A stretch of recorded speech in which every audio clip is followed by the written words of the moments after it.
Hallo, herzlich willkommen. Heute schreiben wir einen Beschwerdebrief auf Deutsch für das Niveau B2.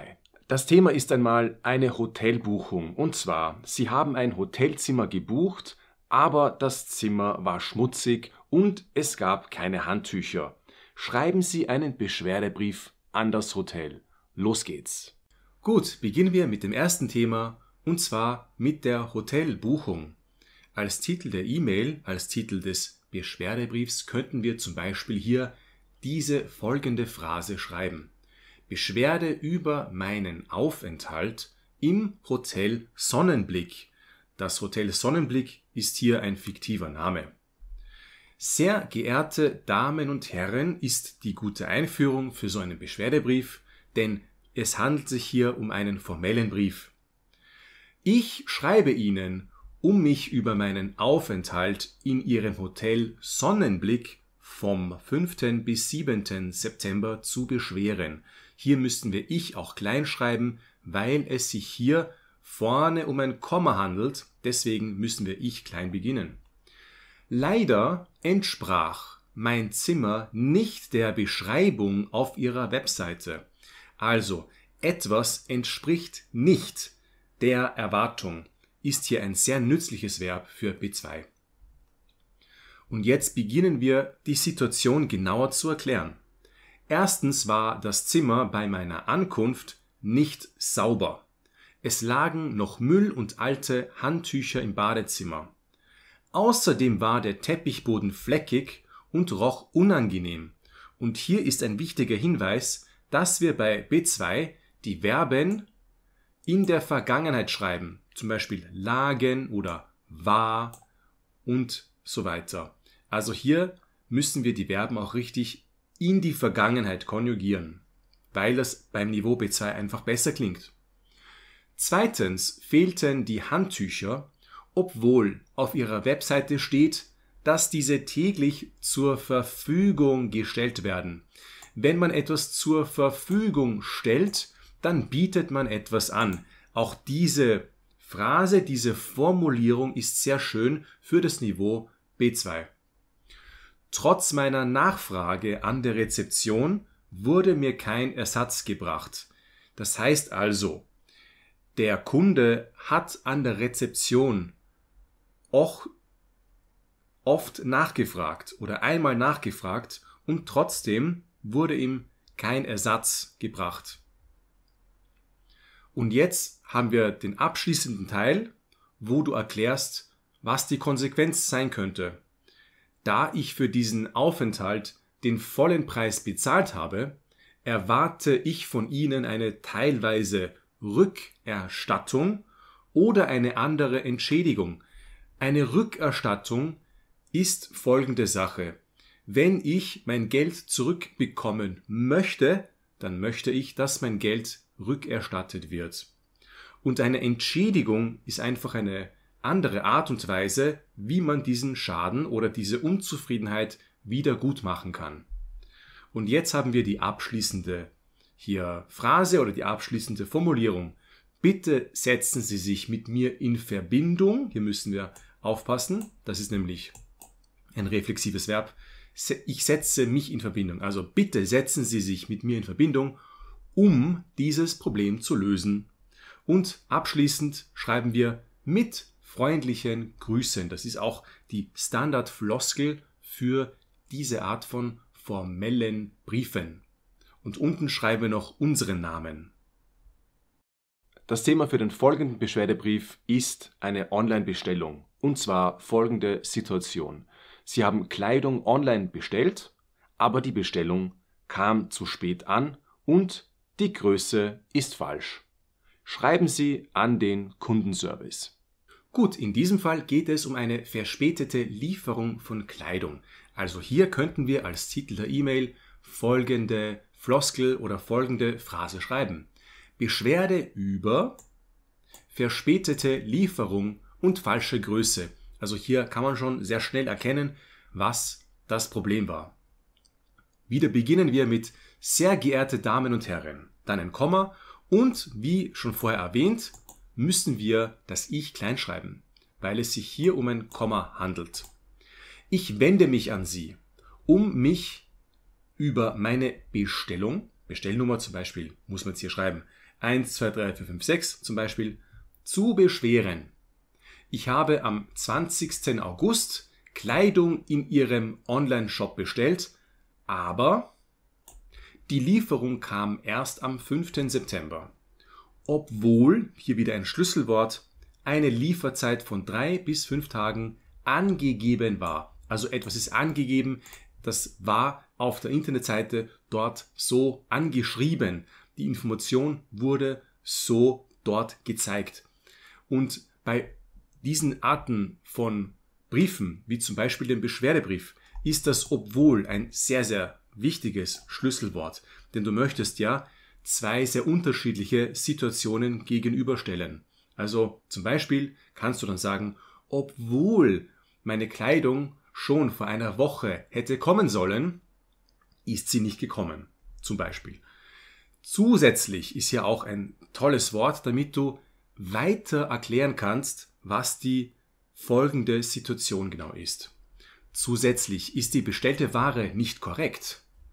Die bestellte Ware, also die Ware ist das Produkt. Hier auch ein Synonym für das Wort Produkt. Ich habe ein T-Shirt in der Größe M bestellt, aber erhalten, hier kannst du auch aber sagen, eben eine andere Form, wie man dieses obwohl auch ausdrücken kann. Aber erhalten habe ich es in der Größe XL. Das T-Shirt ist daher viel zu groß und kann nicht getragen werden. Gut, und jetzt haben wir wieder am relativen, sagen wir, Ende des Briefes diese Art von Aussage, was die Konsequenz sein kann, wenn wir hier nicht ein zufriedenstellendes Ergebnis bekommen.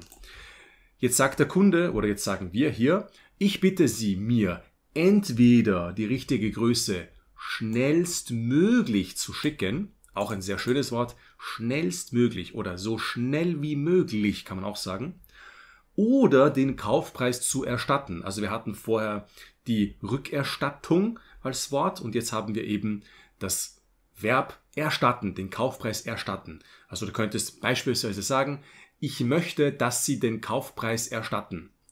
Und hier haben wir eine tolle Konstruktion, eine Doppelkonjunktion, entweder oder. Entweder das machen wir oder die andere Situation oder die andere Sache. Außerdem ist auch ein gutes Wort, sowie zusätzlich. Außerdem erwarte ich, dass die Rücksendung für mich kostenlos ist. Also wenn ein Produkt gesendet oder geschickt werden muss oder zurückgeschickt werden muss, kannst du dieses Wort auf Deutsch benutzen, die Rücksendung.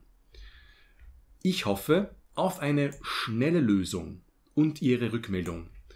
Das ist wieder eine wunderschöne Art und Weise, wie man diesen Beschwerdebrief schließen kann. Und so wie immer schreiben wir dann mit freundlichen Grüßen und unten schreiben wir dann noch einmal unseren Namen. Im folgenden Beschwerdebrief geht es um eine Kursabsage. Folgende Situation. Sie haben sich für einen Sprachkurs angemeldet, aber der Kurs wurde ohne Vorwarnung abgesagt. Sie möchten Ihr Geld zurück. Schreiben Sie an die Sprachschule. Hier ist der Betreff folgendermaßen: Beschwerde über abgesagten Sprachkurs. Kurz und bündig und ganz klar, was hier das Thema ist. Wir beginnen wieder mit sehr geehrte Damen und Herren. Ich schreibe Ihnen, um mich über die plötzliche Absage des Deutschkurses, Kursnummer 78910, zu beschweren. Also die plötzliche Absage. Und dann geht es eben weiter, dann geht der Satz folgendermaßen weiter. Für den ich mich am 1. September angemeldet habe. Also hier ist auch für B2 eine gute Möglichkeit, einen Relativsatz zu schreiben. Das klingt sehr, sehr schön. Also das ist eben der Deutschkurs, ja, für den ich mich angemeldet habe. Wenn eben der Prüfer sieht, dass du diese Art von Relativsätzen gut beherrschst, dann ist es ein zusätzliches Plus für diese Aufgabe. Der Kurs sollte am 15. September beginnen, doch ich habe erst am Kurstag erfahren, dass er ohne Vorwarnung abgesagt wurde. Jetzt steht hier eben, er sollte am 15. September beginnen. Also Das ist ursprünglich die Intention gewesen. Das ist der ursprüngliche Plan gewesen. Und hier haben wir doch dieses Wort. Man könnte auch hier aber sagen oder auch das Wort obwohl. Hier muss man dann darauf achten, dass die Satzstruktur richtig ist, aber das sind alles sehr ähnliche Wörter. Hier haben wir jetzt diese Variation mit dem Wort doch. Doch ich habe erst am Kurstag erfahren, dass er ohne Vorwarnung abgesagt wurde. Also etwas wurde abgesagt, etwas wurde storniert, etwas hat nicht stattgefunden, etwas ist nicht passiert. Also hier wurde ein Service abgesagt. Und jetzt geht es weiter. Da ich bereits die Kursgebühr von 250 € bezahlt habe, bitte ich um eine Rückerstattung des vollen Betrags. Hier haben wir wieder das Schlüsselwort Rückerstattung und da ist ein Synonym für weil. Nur sagen wir das Wort weil meistens in Kontexten, die mündlich sind und da ist sehr, sehr schriftlich. Da ist wirklich sehr schriftlich und das sagen wir auch oft bei eher negativen Dingen. Also hier könntest du beides sagen, aber für B2 und für den Beschwerdebrief ist da eine sehr gute Option.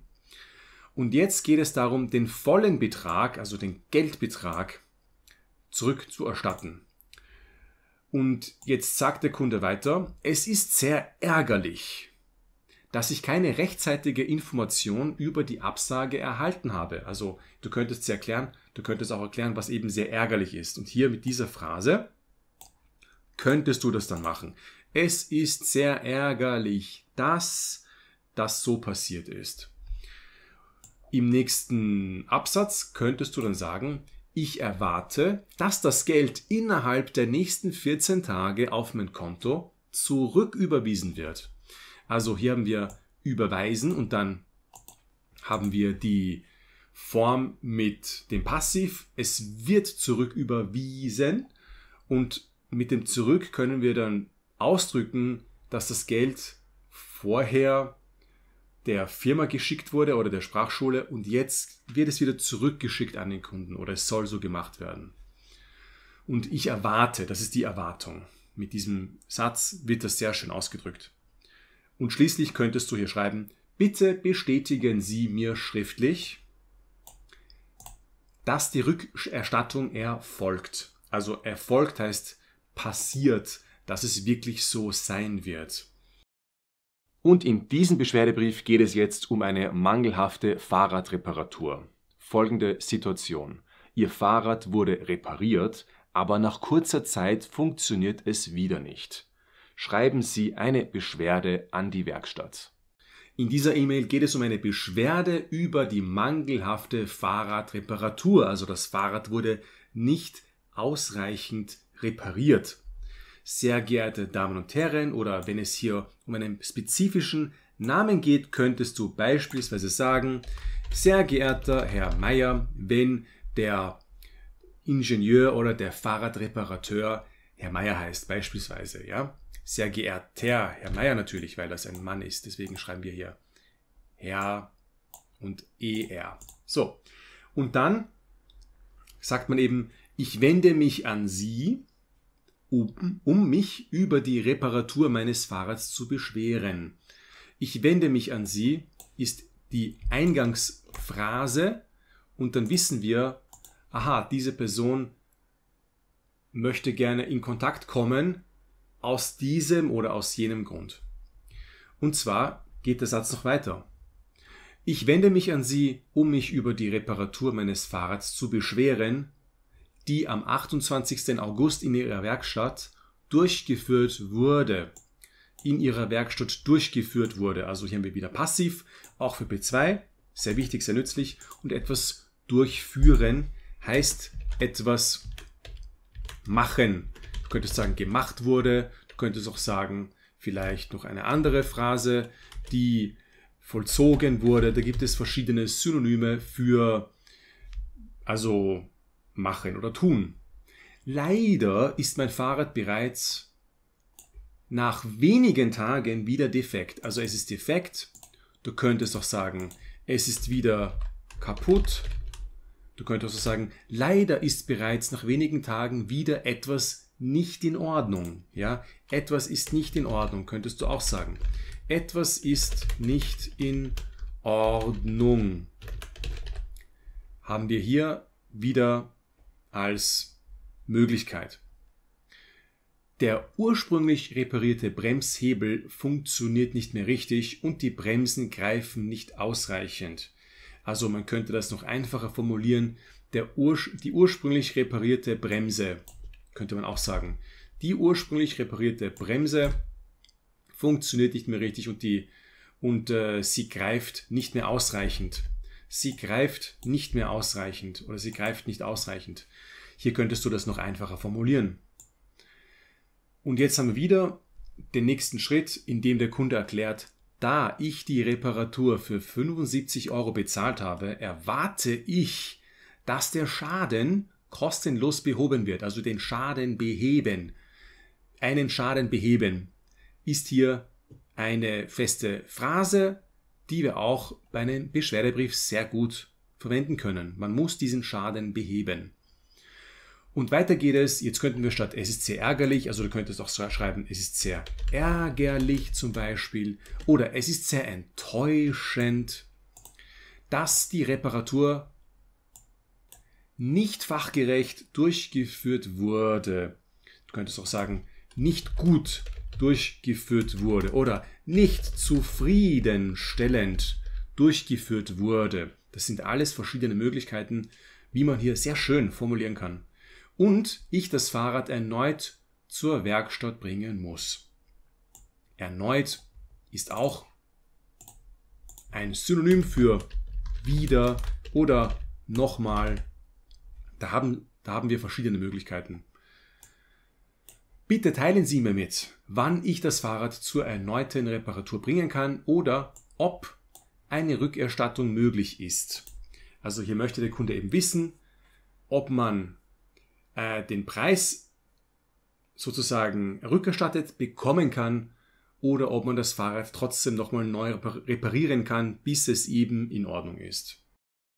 Für diesen folgenden Beschwerdebrief haben wir das Thema Reise, und zwar ein Problem bei einer Reise. Folgende Situation. Sie haben eine Busreise gebucht, aber der Bus war verspätet und die Klimaanlage funktionierte nicht. Schreiben Sie an das Reiseunternehmen. Los geht's mit dem Beschwerdebrief.